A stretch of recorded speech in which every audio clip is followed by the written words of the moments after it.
Already ஒரு video போட்டிருந்தோம், அதோட செகண்ட் பார்ட் தான் இந்த வீடியோ. இந்த வீடியோவில் நான் என்ன சொல்றேன் அப்படின்னு பார்த்தீங்கன்னா, எனக்கு வந்து பிரைஸ் கம்மியாக வேணும் அப்படின்னு நினைச்சீங்க அப்படின்னா அதுக்கு ரெண்டே ஆப்ஷன் தான் இருக்கு.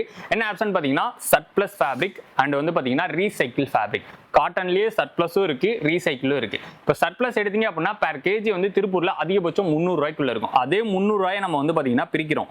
300 ரூபாய் வந்து பார்த்தீங்கன்னா 2.5 டிஷர்ட்டுக்கு நம்ம வந்து 240 GSM பிரிக்கிறோம் அப்படின்னா ஃபேப்ரிக்கோட காஸ்ட் வந்து பார்த்தீங்கன்னா 120 ரூபா மட்டும் தான் வருது. ஸோ அதுக்கப்புறம் ஸ்டிச்சிங் பிரைஸ் ஆட் பண்ணோம் அப்படின்னா அதிகபட்சம் ஒரு ஓவர் சைஸ் டிஷர்ட்டை ஒரு 180 ரூபா 190 ரூபாய்க்கு வந்து பார்த்தீங்கன்னா சர்ப்ளஸ் ஃபேப்ரிக்ல ரெடி பண்ணி கொண்டு வந்து கொடுக்கலாம். நெக்ஸ்ட் என்னன்னா ரீசைக்கிள் ஃபேப்ரிக். ரீசைக்கிள் ஃபேப்ரிக்கும் வந்து பார்த்தீங்கன்னா இதே ஒரு 300 ரூபாய்க்குள்ள தான் இருக்கும். ஒரு கிலோவோட பிரைஸ் 300 ரூபாய்க்கு கம்மியாக தான் இருக்கும். அதுலயும் 2.5 டிஷர்ட் ரெடி பண்ணலாம். அப்படி பண்ணும்போது நம்ம ஃபேப்ரிக்கோட காஸ்டிங் வந்து பார்த்தீங்கன்னா இன்னும் கம்மியாகும். ஸ்டிச்சிங் பிரைஸ் நீங்க சர்ப்ளஸ்ல பண்ணாலும் அதே ஸ்டிச்சிங் பிரைஸ் தான் வரும், ரீசைக்கிள் ஃபேப்ரிக்ல பண்ணாலும் அதே ஸ்டிச்சிங் பிரைஸ் தான் வரும். பட் இங்க சேவ் பண்றது மேஜரா வந்து ஃபேப்ரிக்ல சேவ் பண்ணா மட்டும்தான் காஸ்டிங்கை கம்மி பண்ண முடியும். பட் நம்ம ஃபேப்ரிக்ல கை வச்சோம் அப்படின்னா என்ன ஆகும் அப்படின்னா ஃபேப்ரிக்கோட குவாலிட்டி வந்து ஈஸியாக இருக்கும். கண்டிப்பா சர்ப்ளஸ் ஃபேப்ரிக்ல எடுக்கிறோம் அப்படின்னா ஒரு ரிஜெக்ட் ஆன ஃபேப்ரிக்கோ இல்லை வந்து பார்த்தீங்கன்னா எங்கேயாவது மிச்சமாக இருக்கும் அந்த மாதிரி ஃபேப்ரிக் தான் வந்து பார்த்தீங்கன்னா சர்ப்ளஸ்ல வரும். சேம் இப்போ 240 GSM இருக்கு அப்படின்னா 240 GSM அப்படியே திருப்பி வந்து அதே ஷேடோ அதே கலரோ வந்து பார்த்தீங்கன்னா திருப்பி கிடைக்காது.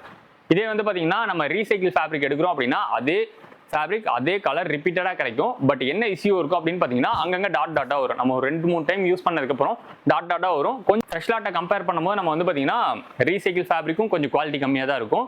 நெக்ஸ்ட் வந்து பார்த்தீங்கன்னா சர்ப்ளஸும் கொஞ்சம் குவாலிட்டி கம்மியாக தான் இருக்கும். பட் இதில் எல்லாரும் ப்ரைஸை கம்மி பண்ணணும் அப்படின்னு நினச்சிங்கன்னா இது ரெண்டே ஆப்ஷன் தான் இருக்குது. காட்டனில் நான் வந்து ப்ரைஸ் எனக்கு கம்மியாக வேணும் அப்படின்னு நினச்சிங்கன்னா இதில் எல்லாரும் தெரிஞ்சுக்க வேண்டிய விஷயம் என்னன்னா, கம்மியான ப்ரைஸில் இருக்கிறது என்றைக்குமே வந்து குவாலிட்டியாக வந்து இருக்காது. குவாலிட்டியாக இருக்கிறது எப்பவுமே வந்து பார்த்தீங்கன்னா கம்மியான ப்ரைஸில் கிடைக்காது. ஸோ ஏன்னா இது வந்து என்னோட அனுபவத்தில் நான் சொல்கிறேன். நான் கம்மியான ரேஞ்சில் ரெடி பண்ணி சேல் பண்ணலாம் அப்படின்னு நினச்சி ரெடி பண்ணதில் நிறைய மைனஸ் வந்திருக்கு.